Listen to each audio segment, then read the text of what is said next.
session 4 of Off Leash, and today I'm going to look at Jesus. Now, Jesus would worship regularly in the temple and in the synagogue, but he was a very controversial figure in the worship life of the people. And the first time that he went to preach in his own hometown, they wanted to throw him off a cliff. They got so mad at him. And yet the amazing thing is that they said, his teaching is just amazing. That's Luke 4:22. They were amazed at the gracious words that came from his lips. It was when he pointed out that Israel had not been good at recognising the prophet amongst them, that's when they got mad. And they were saying, but he's just Joseph's son, who does he think he is? Luke then records him going to the synagogue in Capernaum. And again, in verse 32, it says, they were amazed at his teaching because it had authority. But an evil spirit in a man called out and challenged Jesus, and so Jesus just spoke to the evil spirit and said, come out, and it did. And that amazed the people even more. They then have the story of him going to the synagogue again, where a man had a withered hand, and the Pharisees by now were watching Jesus. What's he going to do?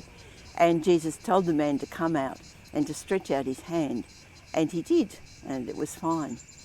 But being the Sabbath, the Pharisees are now saying, he's a lawbreaker. He's doing work on the Sabbath. In chapter 5 of John, we have the story of Jesus healing a paralysed man at the pool of Bethesda. He'd been paralysed for 38 years. But again, he was challenged by the leaders because it was the Sabbath. And Jesus' reply to them was, my Father was always at work, and so am I. So not only were they enraged that he was doing work on the Sabbath, but that he was claiming God to be his own Father. John 9, he heals a man who's been blind from birth. The leaders again challenge him because it was the Sabbath.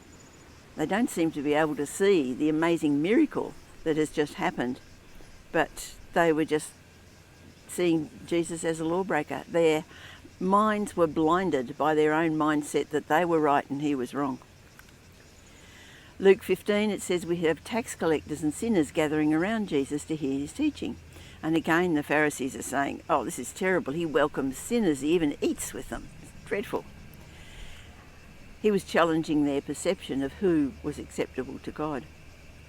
They were quite sure that the tax collectors were outside of the kingdom because they were usually dishonest and they worked for the Romans, who were the enemy. And then we have the story of a Pharisee who invited Jesus to dinner. And at that dinner, a woman came in, and she's obviously a woman with a fairly bad reputation, and she began to pour ointment on Jesus' feet and then wipe his feet with her hair and kiss his feet.